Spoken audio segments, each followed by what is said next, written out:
21 اکتبر اساسگزار صلح و وحدت ملی پیشوای ملت پرزیدنت جمهوری تاجیکستان محترم امامعلی رحمان در دهه شهری نوی پایان جماعت دهاتی دهی بلند ناحیه مومن آباد کارخانه استحصال کارتوشکای خشک، چیپس و محصولات شیری را مورد بهره برداری قرار داده از نمایشگاه محصولات صنعتی دیدار نمودند. کارخانه استحصال کارتوشکای خشک در دایره نقشه چهاربینی‌های جشنی به استقبال 35 سالگی استقلال دولتی جمهوری تاجیکستان، سالهای رشد صنعت و جهت تطبیق هدف‌های صنعتی کنونی با صورت مملکت از طرف جمعیت دارای مسئولیتش محدود زرکاران بنیاد و موردی بهره برداری قرار داده شد. اقتدار استحصالی کارخانه نوی صنعتی در ناحیه مومن آباد کارکرد 20 تن کارتوشکا در یک شبانه روز و استحصال 8 تن کارتوشکای بیریون چیپس میباشد. ارزش لایحه‌ای کارخانه نو 1 میلیون سومانی بوده. خط تکنولوژی از جمهوری مردمی چین وارد کرده شده است. برتری کارخانه از آن عبارت است که محصولات با استفاده از کارتوشکای تازه محلی استحصال می شود که با صفت بلند و رقابت پذیر بودنش واردات عوض کننده نیز می باشد.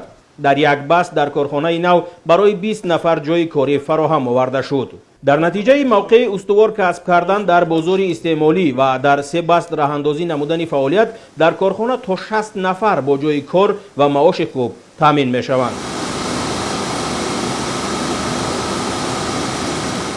مینه‌دار از آن هستیم که محترم جناب عالی سرور ملت در ناحیه ما یک گروه کارخانه ها ساخته به استفاده داده شده است. ما در این کارخانه ها کار میکنیم، معاش خوب میگیریم و ما همین کارخانه نو بنیاد شده ما را آمده نشان دادن متخصصا. ما یاد گرفتیم که طرز کار کرده همین چیپس اومدیم یاد گرفتیم کار کردیم، معاش خوب میگیریم. پیشوای ملت محترم امامعلی رحمان اثنای شناسایی با فعالیت اقتدار نوی صنعتی مسئولان را برای توسعه بیشتری استحصالات وظیفه‌دار کرده دستور دادند که محصولات محلی از جمله کارتوشکا مورد کارکرد نهایی قرار داده شود. باید گفت که در ماه‌های ینور سپتامبر سال 2023 در مملکت 6 کارخانه استحصال کارتوشکای خشک به قید گرفته شده است. در 9 ماه سال روان این کارخانه ها در حجم 41.4 تن محصولات استحصال نمودند که نسبت به همین دوره سال 2022 9.6 تن از زیاد بوده. سرعت افزایش 130.1% را تشکیل می‌دهد. در ناحیه مومن آباد 19 عدد کارخانه کارگروه‌های صنعتی فعالیت می‌نمایند که در آنها طبق معلومات‌های آماری شماره 184 نفر شهروندان به کار تامین کرده شدند. در دوام 9 ماه سال 2023 کارخانه‌های صنعتی استحصال عمومی محصولات صنعتی را با مبلغ 27 میلیون 188,400 سومانی رساندند که نسبت به همین دوره سال گذشته 115% رشد می‌یابد. از جمله جمعیت دارای مسئولیتش محدود زرکاران استحصال کنسرو میوه سبزیجات، محصولات شیری و نوشابه را با مبلغ 2 میلیون 106,000 سومانی رساندند.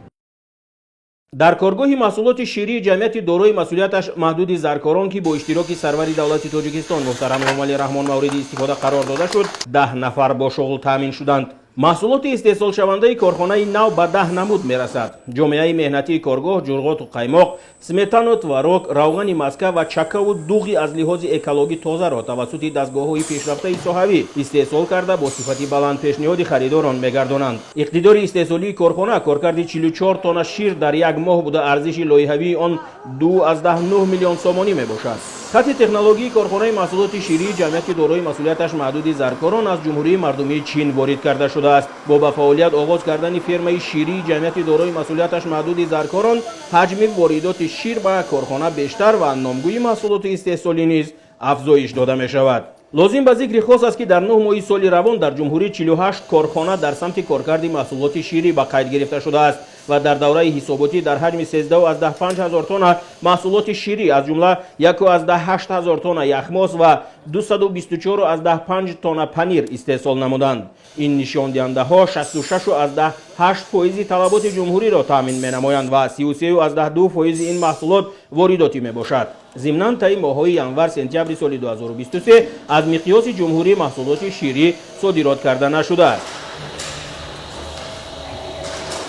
طبق دستور پرزیدنت جمهوری تاجیکستان محترم امامعلی رحمان ما در ناحیه مومن آباد با یک کارخانه استحصال محصولات شیری رو ба истифода додем. Корхона дорои таҷҳизотҳои замонавӣ буда ба тамоми стандартҳои давлатӣ ҷавобгӯ мебошад ва тамоми маҳсулотҳое ки дар ин корхона истеҳсол мекунем, ин маҳсулотҳои ба стандартҳои давлатии ҷумҳурии Тоҷикистон ва умуман ҷаҳонӣ ҷавобгор буда 100% табиӣ мебошанд. Дар ин маврид мо метавонем тамоми талаботҳои мардуми ноҳияи Муъминобод ва инчунин ноҳияҳои гирду атрофи ноҳияи Муъминободро аз маҳсулотҳои тару тозаи табиии ширӣ таъмин менамоем. баъд аз шиносоӣ бо шароити корӣ дар корхонаи истеҳсоли картошкаи хушк ва маҳсулоти ширии ҷамъияти дорои масъулияташ маҳдуди Заркорон, президенти ҷумҳурии Тоҷикистон муҳтарам Эмомалӣ Раҳмон аз ташаббуси соҳибкорони маҳаллӣ изҳори хушнудӣ карда, барои афзун намудани ҳаҷми маҳсулот дар корхона